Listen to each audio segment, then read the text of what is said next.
Hello बच्चों। आज मैं एनसीईआरटी का क्वेश्चंस लेके आया हूँ। आज हम लोग क्वेश्चन नंबर 8, 9, 10 और 11th क्वेश्चन नंबर डिस्कस करेंगे। चैप्टर 1 का some basic concept of chemistry class 11th की जो है उसके एनसीईआरटी के क्वेश्चंस आज हम लोग सॉल्व करेंगे। जिसमें हमारा क्वेश्चन नंबर जो 8 है वो क्या है, आप एक बार उसको रीड करो। Determine the molecular formula of an oxide of iron in which the mass percentage of iron and oxygen are 69.9 and 13.1। यानी कि हमें मॉलिक्यूलर फार्मूला पूछ रहा है आयरन के ऑक्साइड का। आयरन के ऑक्साइड का मॉलिक्यूलर फार्मूला, तो आयरन का ऑक्साइड कुछ हमें इस तरह से हो सकता है। आयरन ऑक्साइड FeXOI इस तरह का कुछ हुआ होगा आयरन ऑक्साइड का। तो जिसमें आयरन का हमको परसेंटेज दिया हुआ है, आयरन का परसेंटेज कितना दिया हुआ है? आयरन का परसेंटेज हमको दिया हुआ है 69.9%। और ऑक्सीजन का परसेंटेज कितना दिया हुआ है? तो ऑक्सीजन का परसेंटेज दिया हुआ है 13.1।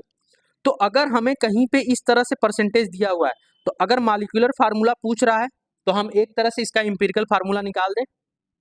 एम्पिरिकल फार्मूला एक तरह से पूछ रहा है, जब मास परसेंटेज दिया हो और आपसे फार्मूला पूछ रहा हो, वो मॉलिक्यूलर फार्मूला हो चाहे एम्पिरिकल फार्मूला हो, निकालने का सेम तरीका है। आपको एम्पिरिकल फार्मूला निकालने का मैंने एक मेथड बताया हुआ है जिसमें मैंने कुछ स्टेप लिखा हुआ है। वो वीडियो अपना अगर आपने नहीं देखा है तो मैं उस वीडियो का लिंक डिस्क्रिप्शन में डाल दूंगा, आप उसको देख लीजिएगा। नहीं तो मैं इसको फिर से सॉल्व करूंगा उसी मेथड से, आप उससे भी समझने की कोशिश कर लीजिएगा। जैसे हमें क्या है कि अगर कभी किसी क्वेश्चन का हमें एलिमेंट का मास परसेंटेज दिया तो हम एक टेबल बनाएंगे, जिस टेबल में हम पहले क्या लिखेंगे? एलिमेंट। उसके बाद हम उसका क्या लिखेंगे? मास परसेंटेज लिखेंगे। उसके बाद हम उसका क्या लिखेंगे? एटॉमिक वेट लिखेंगे। एटॉमिक वेट लिखने के बाद हम क्या निकालेंगे? उसका मोल रेशियो, मोल निकालेंगे। फिर उसके बाद हम लोग मोल रेशियो निकालेंगे। मोल रेशियो के बाद हम लोग उसका सिंपलेस्ट रेशियो निकालेंगे। ठीक है, तो ये हम सब निकालेंगे। अब ये क्या होता है, सिंपलेस्ट रेशियो क्या होता है, मोल रेशियो क्या होता है, तो क्वेश्चंस के थ्रू हम लोग समझते हुए चलेंगे कैसे। अब एलिमेंट हमारे पास क्या है? आयरन है और ऑक्सीजन है। आयरन का परसेंटेज कितना दिया हुआ है? 69.9 परसेंटेज दिया हुआ है। और ऑक्सीजन का कितना दिया हुआ है? 13.1 परसेंटेज दिया हुआ है। एटॉमिक वेट आयरन का कितना होता है? 56। और ऑक्सीजन का कितना होता है? 16। तो मोल निकालेंगे। तो मोल के लिए हमें क्या हुआ? मास अपान में मॉलिक्यूलर मास। तो मास, यही जो परसेंटेज मास परसेंटेज दिया हुआ है इसी को हम लोग ले लेंगे। क्या चीज? मास ले लेंगे इसी का, यही मास हो जाएगा। तो 69.9 डिवाइडेड बाई 56, आप इसको डिवाइड करोगे तो 1.25 के आसपास आ जाएगा इसका मोल। और उसके बाद 13.1 को डिवाइड करोगे आप 16 से तो ये आ जाता है 1.88 के आसपास। डिवाइड कर लीजिएगा आप एक बार। ठीक है, ये आ गया। अब जो मोल रेशियो क्या होता है? जो मोल आया है हमारा, ये जो सबसे छोटा जो मोल होता है, जो सबसे छोटा मोल है, इन दोनों में सबसे छोटा मोल कौन है? 1.25। अगर कोई और एलिमेंट होता उसमें भी कोई सबसे छोटा होता तो हम उसको ले लेते। तो सबसे छोटा मोल ये है, इसी को सबसे डिवाइड कर दो सब मोल में, तो ये आ जाएगा 1.88 डिवाइडेड बाई 1.25, इसको करेंगे तो 1.5 के आसपास आ जाएगा। तो अब जो मोल रेशियो आया होगा, कभी कभी मोल रेशियो जो है ये फ्रैक्शन में नहीं आएगा या डेसिमल में नहीं आएगा, कभी कभी ये एग्जैक्ट नंबर में आ जाएगा। तो अगर ये उस समय एग्जैक्ट नंबर में आ गया तो यही हमारा सिंपलेस्ट रेशियो होगा। अगर नहीं आया है तो इसको हमें सिंपलेस्ट रेशियो बनाने के लिए किसी पर्टिकुलर नंबर से मल्टीप्लाई करेंगे, जिस पर्टिकुलर नंबर से मल्टीप्लाई करेंगे ताकि ये दोनों एक एग्जैक्ट होल नंबर में आ जाए। जैसे इसमें 2 से मल्टीप्लाई करेंगे तो ये 2 हो जाएगा, इसमें 2 से मल्टीप्लाई करेंगे तो 3 हो जाएगा। ये सिंपलेस्ट रेशियो। कभी कभी ये होगा कि ये 1.49 के आसपास आ रहा हो तो इसको आप जनरली 1.5 ले लेना, या 4-5 आ रहा है तो इसको जनरली आप 1.5 ले लेना, जिससे आपका ये एग्जैक्ट नंबर में आ जाएगा। हर बार आपको एग्जैक्ट नंबर तुरंत नहीं मिलेगा, कभी कभी आपको अप्रोक्सीमेशन लेके देखना पड़ जाएगा कि एग्जैक्ट नंबर क्या आएगा। ज्यादातर आपको केस में एग्जाम के, जैसे नीट में हुआ चाहे मेंस में हुआ, आपको ऐसा देगा ताकि आप तुरंत एग्जैक्ट नंबर निकाल पाओ, सिंपलेस्ट रेशियो निकाल पाओ देखते ही। बहुत ज्यादा कैलकुलेटिव नहीं होगा उसमें, डिवीजन करना भी आसान होगा उसमें। तो अब जो आया है सिंपलेस्ट रेशियो वही आपका एलिमेंट का आ जाएगा। तो यानी कि Fe का सिंपलेस्ट रेशियो कितना है? 2, तो यानी कि Fe2 हो जाएगा। ऑक्सीजन का सिंपलेस्ट रेशियो कितना है? 3, तो ये O3 हो जाएगा। तो यही आपका फार्मूला हो गया। क्या हो गया? Fe2O3 आपका मॉलिक्यूलर फार्मूला हो गया आयरन ऑक्साइड का। आयरन ऑक्साइड का ये इंपिरिकल फार्मूला यही हो जाएगा, मॉलिक्यूलर फार्मूला भी यही हो जाएगा, क्योंकि हमें यहाँ पे मॉलिक्यूलर वेट नहीं दिया होगा। अगर हमें मॉलिक्यूलर वेट दे दिया होता तो हम कैलकुलेट करते n, एन कैलकुलेट कैसे करते? तो मॉलिक्यूलर वेट अपान में इंपिरिकल फार्मूला का वेट, इंपिरिकल फार्मूला का वेट जो आया होगा इसका मास निकाल लेते, इसका मॉलिक्यूलर मास निकाल लेते। और क्वेश्चन में मॉलिक्यूलर वेट दिया होगा और इस फार्मूले का, इंपिरिकल फार्मूले का हम वेट निकाल लेंगे, क्योंकि इसका एटॉमिक वेट पता है, इसका एटॉमिक वेट पता है, ऐड करके सम निकाल के इंपिरिकल वेट आ जाता। इससे डिवाइड करते तो हमारा एक नंबर आ जाता एन। अगर एन पता चल गया तो हमें मॉलिक्यूलर फार्मूला पूछेगा तो हम क्या करेंगे, इंपिरिकल फार्मूले में उस पर्टिकुलर एन से मल्टीप्लाई कर देते तो हमारा मॉलिक्यूलर फार्मूला। तो यहाँ पे जनरली मॉलिक्यूलर फार्मूला यानी कि इंपिरिकल फार्मूला का ही बात कर रहा है। तो होप सो ये वाला क्वेश्चन आपको समझ में आया होगा। अब हम लोग नेक्स्ट क्वेश्चन पे चलते हैं, जो क्वेश्चन नंबर हमारा 9th है। क्वेश्चन नंबर 9th में क्या है, आपसे पूछ रहा है calculate the average atomic mass. आपको एवरेज एटॉमिक मास पूछता है, और एवरेज एटॉमिक मास आपको मैं बता दूं कब पूछता है, जब आपको आइसोटोप्स, डिफरेंट टाइप के आइसोटोप्स दिया होगा, तब आइसोटोप्स दिया होगा तब हमसे एवरेज एटॉमिक मास पूछेगा। क्यों? क्योंकि जो आइसोटोप्स होते हैं इनका जो एटॉमिक मास नंबर होता है वो अलग अलग होता है। एटॉमिक नंबर तो सेम होता है बट एटॉमिक मास नंबर जो होता है ये इनका सेम होता है। ये वाली वैल्यू वेरी कर रही होती है, ठीक है, ये वाली वैल्यू क्या कर रही होती है, वेरी कर रही होती है। ऊपर वाली जो एटॉमिक मास वाली नंबर है ये वाली वैल्यू वेरी कर रही होती है, और ये वाली वैल्यू नीचे वाली फिक्स रहती है, एटॉमिक नंबर को जो रिप्रेजेंट करती है। तो ये मास नंबर जो वेरी कर रही है, अब इनका परसेंटेज एबंडेंट बताएगा कि नेचर में ये कितना पाया जाता है। एबंडेंट का मतलब अगर हमने 100 मॉलिक्यूल लिया तो उसके अंदर इसके कितने परसेंटेज पाए जाने के चांस है, इसके कितने परसेंटेज पाए जाने के चांस है, इसके कितने परसेंटेज पाए जाने के चांस है, तो वो हो जाता है उसका एबंडेंट, ठीक है। तो इस क्वेश्चन में जो हमारे पास है क्लोरीन है, क्लोरीन का 2 आइसोटोप्स है। कौन कौन सा? तो क्लोरीन जो है हमारे पास, एक 35 क्लोरीन है और दूसरा जो क्लोरीन है 37 क्लोरीन है, ठीक है, ये दो हैं। इनका जो परसेंटेज अबोडेंट दिया हुआ है लगभग में 75.77 और इसका जो दिया हुआ है 22.23 दिया हुआ है। ये है नेचर में पाया जाता है। यानी कि अगर हम 100 मालिक्यूल लेंगे तो उसमें से 75.77 जो मालिक्यूल होंगे वो 35 के होंगे और 24.23 जो होंगे वो कितने होंगे, 37 के होंगे। तो यानी कि इसका जो मास होगा वो इन दोनों के बीच में होगा कहीं ना कहीं, एवरेज मास, क्योंकि हमें दोनों मालिक्यूल मिल रहा है। तो अगर ये 100% होता तो एवरेज मालिक्यूलर मास 37 होता, या फिर अगर पूरा का पूरा यही 100% होता तो 35 होता। लेकिन ये दोनों पाए जा रहे हैं तो यानी कि एवरेज मालिक्यूलर मास के बीच में होगा। तो एवरेज मालिक्यूलर मास जब इनके बीच में होगा तो वो निकालना पड़ेगा। और वो कैसे निकालेंगे?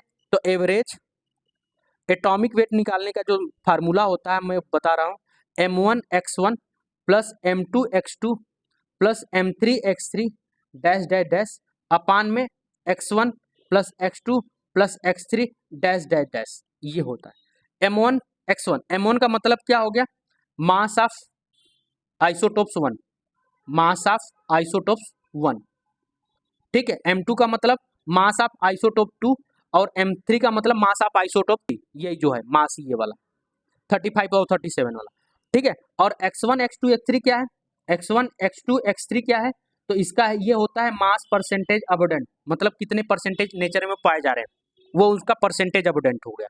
तो इन्हीं का आपस में मल्टीप्लाई कर देंगे तो हमें निकल जाएगा। तो ये निकालने का तरीका देखिए, तो एवरेज मास इक्वल टू क्या हो जाएगा, तो क्लोरीन कितना है 35 है, 35 कितना पाया जा रहा है, तो 75.77 के आसपास पाया जाता है, 75.77, हाँ 75.7। और ये कितना है 37 वाला, तो 37 वाला 24.23 के आसपास पाया जा रहा है ना, हाँ 24.23। आप एग्जैक्ट ये 34.99 मत लेना, उससे कैलकुलेशन आपका टफ हो जाएगा, तो आप ये ले लो। अब उसके बाद ये हो गया आपका m1, ये हो गया आपका x1, ये हो गया आपका m2, ये हो गया आपका x2, ये दो ही हैं। तो अब नीचे x1 प्लस x2 हो जाएगा, तो x1 प्लस x2 आप ऐड करोगे तो हमेशा 100 ही आ जाएगा, ये और ये हो गया। आप इनका मल्टीप्लाई कर लो, तो एक बार मैं मल्टीप्लाई करके चेक कर लेता हूँ क्या आ रहा है। तो आप अगर इसका मल्टीप्लाई करते हो 35 इंटू 35.77 का, तो आपको आता है 2651.95। और अगर आप 37 इंटू 24.23 करते हो तो आपका आता है 896.51 अपान में इन दोनों का ऐड करोगे तो ये, आप इन दोनों का ऐड करोगे तो 35 पॉइंट समथिंग कुछ आ जाएगा, अपान में 100 हो जाएगा। आप इससे डिवाइड करोगे तो 35.48 आ जाएगा आपका, एवरेज मॉलिक्यूलर मास जो होगा, एवरेज मॉलिक्यूलर मास बोले, एटॉमिक मास जो होगा क्लोरीन का, एवरेज एटॉमिक मास जो होगा क्लोरीन का वो कितना हो जाएगा 35.48। इसीलिए हम लोग इसका जो एवरेज मॉलिक्यूलर मास निकालते हैं 35.5 लेके चलते हैं हम लोग। तो हम लोग क्लोरीन का एटॉमिक मास जो याद करते हो, आप लोग सोचो कि जो याद करते हो आपको एटॉमिक मास, वो 35.5 क्यों याद करते हो? क्योंकि इसका एवरेज एटॉमिक मास यही आता है, इसीलिए हम लोग इसका मॉलिक्यूलर मास, एटॉमिक मास ये याद करते हैं और हर जगह हम लोग यही पुट करने की कोशिश करते हैं। समझ में आया आपको? अदरवाइज हम लोग क्या करते हैं, नहीं तो 37 यूज करते हैं 35, क्योंकि दोनों का नेचर में अलग अलग पाया जाता है, इसलिए इसका एवरेज। वहीं पे हम लोग कार्बन का 12 क्यों याद कर पाते हैं? तो कार्बन के भी तीन आइसोटोप्स होते हैं, कार्बन 14, कार्बन 12, कार्बन 13, कार्बन 14। लेकिन कार्बन 12 नेचर में सबसे ज्यादा पाया जाता है, 99% के आसपास पाया जाता है। ये 1% से थोड़ा कम और ये भी 1% से थोड़ा कम। तो ये दोनों 1% से, जब हम इसका एवरेज मास निकालते हैं तो ये समथिंग कुछ 12 पॉइंट समथिंग आ जाता है, जो कि अप्रॉक्सीमेट में 12 के बराबर ही हो जाता है। तो इसीलिए हम लोग कार्बन का 12 याद करते हैं। बाकी सबका हम लोग क्या करते हैं, एग्जैक्ट याद करते हैं, क्योंकि इनके जो है मेन वाला जो है वही सबसे ज्यादा पाया जाता है। हाइड्रोजन का जो 3 आइसोटोप्स होते हैं, H1, H12 और H13, ये वाला हाइड्रोजन, ड्यूटोरियम और टाइट्रियम, ये जो है तो नेचर में सबसे ज्यादा यही पाया जाता है, 97-98% के आसपास ये पाया जाता है। 1 से 2% ये पाया जाता है और समथिंग 0 पॉइंट कुछ समथिंग ये पाया जाता है। तो इसका भी एवरेज आप देखोगे तो 1.0 कुछ है, इस तरह से आता है, और इसीलिए हम लोग हाइड्रोजन का भी 1 लेके चलते हैं। तो एवरेज एटॉमिक मास या मॉलिक्यूलर मास हम लोग सबका निकाल सकते हैं, लेकिन और हम याद भी कर सकते हैं सबका, लेकिन हम लोग जनरली वही लेके चलते हैं जो नेचर में सबसे ज्यादा पाया जा रहा होता है। तो इस तरह से आप क्लोरीन का 35.5 याद कर लेते हो, ठीक है, क्योंकि क्लोरीन के दोनों आइसोटोप नेचर में अच्छे अमाउंट में पाए जा रहे हैं, इसीलिए हम लोग ये बात। अगर इसी तरह से हमें मॉलिक्यूलर मास निकालने के लिए बोला है तो मॉलिक्यूलर मास भी हम लोग सेम निकालने के तरीके से, मॉलिक्यूलर मास जब भी पूछे पर किसी गैस का पूछ रहा होगा, 2-3 गैसेज दे दिया होगा, उनका मोल दे दिया होगा, तो वहां पे भी हम लोग यही निकालेंगे, N1M1 plus N2M2 plus N3M3 अपान में N1 plus N2 plus N3। अगर हमें गैस का मोल दिया होगा कि गैस इस कंटेनर के अंदर इतने मोल गैस ये है, इतने मोल गैस बी है, इतने मोल गैस सी है, तो हम उनके मॉलिक्यूलर मास निकाल लेंगे, गैस तो पता है, और उस कितने मोल पाए जा रहे हैं उनका आपस में मल्टीप्लाई कर देंगे, अपान में टोटल मोल पता चल जाएगा, उससे डिवाइड कर देंगे तो हमें मॉलिक्यूलर मास निकल जाएगा, एवरेज मॉलिक्यूलर मास निकल जाएगा किसी गैस का। जैसे इस कंटेनर के अंदर हमारे पास गैस ए है, गैस बी है, गैस सी है, ये N1 मोल पाया जा रहा है, ये N2 मोल पाया जा रहा है, ये N3 मोल, इसका मॉलिक्यूलर मास M1 है, इसका मॉलिक्यूलर मास M2 है, इसका मॉलिक्यूलर मास N3 है। तो इस तरह से हम निकालेंगे इस जो कंटेनर है इस गैस का एवरेज मॉलिक्यूलर मास। तो होप सो आपको ये वाला समझ में आया होगा। अब हम लोग नेक्स्ट क्वेश्चन की तरफ बढ़ते हैं, जो क्वेश्चन नंबर 10 है हमारा। क्वेश्चन नंबर 10 क्या है, इन अ 3 मोल ऑफ इथेन, हमारे पास 3 मोल क्या है, इथेन है, तो कैलकुलेट द फॉलोइंग, हमें फॉलोइंग कैलकुलेट। तो अगर मैं बताऊं, तो अगर हमारे पास C2H6 है, जैसे आप लोग बहुत याद किए होंगे आप लोग, वाटर जो होता है, वाटर जो होता है 2 मोल हाइड्रोजन से मिलके 2 मॉलिक्यूल ऑफ हाइड्रोजन होता है, या 2 हाइड्रोजन के एटम होते हैं और 1 ऑक्सीजन का एटम होता है। हाइड्रोजन का एटम 2 होता है, ऑक्सीजन का एटम 1 होता है, इन दोनों के कॉम्बिनेशन से वाटर का मॉलिक्यूल बनता है।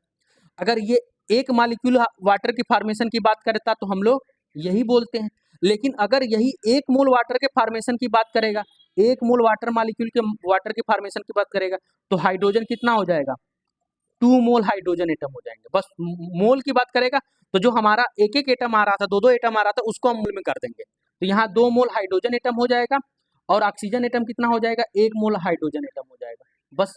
तो यही काम यहाँ पे भी है कि C2H3 है, तो ये कितना है, 2 मोल।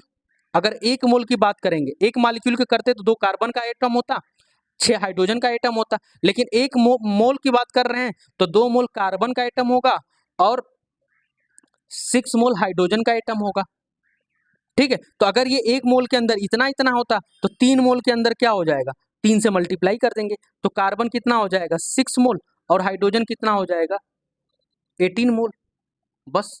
हाइड्रोजन का एटम कितना हो जाएगा, 18 मोल हाइड्रोजन के एटम प्रेजेंट हो जाएंगे, और कार्बन के एटम कितना हो जाएंगे, 6 मोल कार्बन के एटम प्रेजेंट हो जाएंगे। तो इस तरह से आप सॉल्व करा, अब यही क्वेश्चन पूछ रहा है। तो number of mole of carbon atom, तो कार्बन एटम कितना आ जाएगा, तो कार्बन एटम आपका आ गया 6 मोल कार्बन एटम आ गया, और number of mole of hydrogen atom, तो number of mole of hydrogen atom 18 हो जाएगा, ये 18 आ गया, ये 6 आ गया। और number of molecule of ethane पूछ रहा है, तो number of molecule of ethane कितना हो जाएगा? तो हमें पता है कि 1 मोल कोई भी चीज होती है तो उसके अंदर 6.022 इंटू 10⁻23 इतने मॉलिक्यूल पाए जाते हैं, या अगर एटम होगा तो एटम हो जाएगा।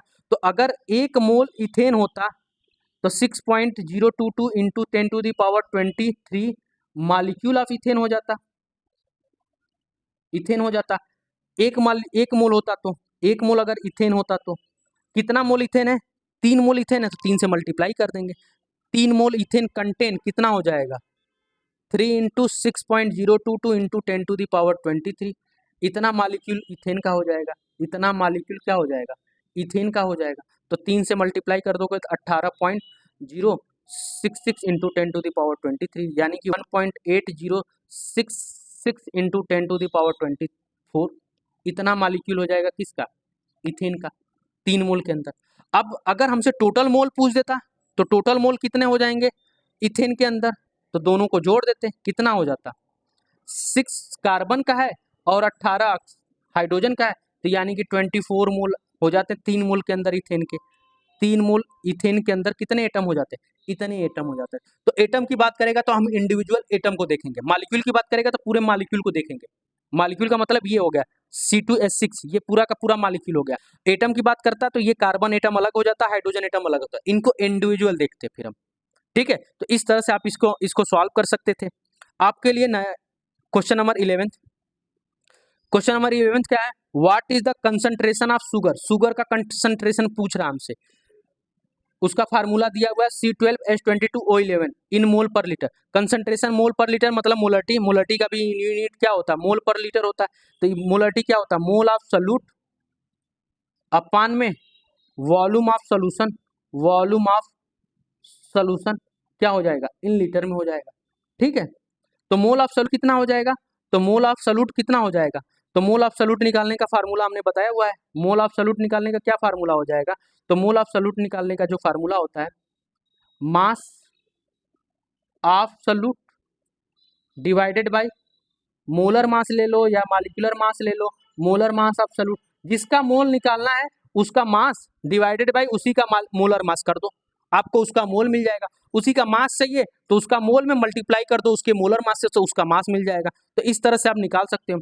तो मास कितना दिया हुआ है? 20, इसका मोलर मास निकाल लेना आपको। अगर नहीं आता है तो मैं बता दूं, C12H22O11 का मॉलिक्यूलर मास जो होता है आप याद कर लो तो ज्यादा सही रहेगा, 342 होता है। कैसे निकाला जाता है? तो कार्बन का, एक कार्बन का मास 12 होता है, तो 12 कार्बन का मास कितना हो जाएगा? 12 इंटू 12 इंटू 1। हाइड्रोजन का एक का मास 1 होता है, तो 22 हाइड्रोजन है तो 22 कर देंगे। ऑक्सीजन का, एक ऑक्सीजन का मास 16 होता है तो 11 है, तो ये, तो इनका मल्टीप्लाई कर दो तो 144, ये आ जाएगा 22 और ये आ जाएगा 176। आप इसको ऐड करोगे तो 342 आ जाएगा, यानी कि 342 आ गया। अब मोलरिटी पूछ रहा है तो मोलरिटी निकाल दो। मोलरिटी इक्वल टू वॉल्यूम हमको दिया हुआ क्वेश्चन, देखिए वॉल्यूम हमको दिया हुआ 2 लीटर, ये तो हमें पता है 2 लीटर, यही हमको चाहिए था, ये हमको मिल जाएगा। कितना मिल गया? 20 अपान में 342 डिवाइडेड बाई 2 लीटर, यानी कि 20 अपान में 342 इंटू 2, तो 2 से 2 कैंसिल हो जाएगा 10, तो 10 डिवाइडेड बाई 342 हो जाएगा। आप इसको सॉल्व कर लो, तो इसको अगर हम सॉल्व करते हैं 10 डिवाइडेड बाई 342 तो ये आ जाता है 0.029 के आसपास। ठीक है, 0.029 मोल, यानी कि आप इसको लिख सकते हैं 0.03 मोल। तो ये आ गया आपकी मोलरिटी। तो मोलरिटी से रिलेटेड क्वेश्चन आपको जेईई मेंस में डायरेक्ट पूछता है, और बस क्या करेगा वहां पे, मास भी दे देगा, वॉल्यूम को थोड़ा चेंज कर देगा, वॉल्यूम को ml में दे सकता है तो ml में दे देगा, तो सोल्यूशन इन ml में कर देना, इन ऊपर 1000 से मल्टीप्लाई कर देना, बस यही फार्मूला हो जाएगा आपका मोलरिटी का। ठीक है, और इस तरह से आपको कंसंट्रेशन दे दिएगा, मास दे देगा, सॉल्यूट का मास दे देगा, बोलेगा इतना डिजॉल्व कर रहे हैं और उसमें सोल्यूशन जो तैयार कर रहे हैं 500 सोल्यूशन हो गया, 200 सोल्यूशन हो गया। तो इस तरह से आपको क्वेश्चन पूछ सकता है घुमा के। आप इस तरह के क्वेश्चंस को सॉल्व कर लीजिए, बस आप मोलरिटी का फार्मूला निकालना लिख लीजिएगा। ठीक है, मोलरिटी जो तुमको आपको क्वेश्चन में दिया होगा वो लिख लेना, और जो आपसे पूछ रहा होगा वो निकाल लेना। कैसे निकालोगे, उसके लिए कुछ इन्फॉर्मेशन दिया होगा, इस तरह से आप इसको सॉल्व कर लेना। तो होप सो आपको ये दोनों वीडियो पसंद आया होगा, ये चारों क्वेश्चंस आपको समझ में आए होंगे कैसे करना है। ऐसे ही और क्वेश्चंस के लिए हमारे चैनल पे बने रहिएगा। धन्यवाद।